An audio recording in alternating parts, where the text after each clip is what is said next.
How to fix necessary prerequisites failed to install Epic Games Launcher. 1. Install necessary redistributables. See the required items below. DirectX. Microsoft Visual C++ redistributables. .NET Framework. 2.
Skip the prerequisites check.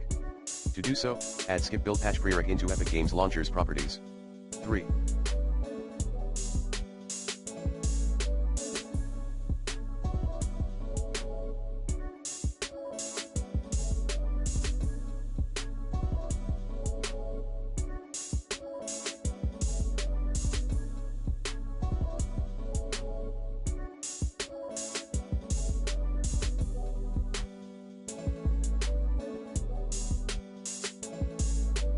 Run Epic Games Launcher as administrator.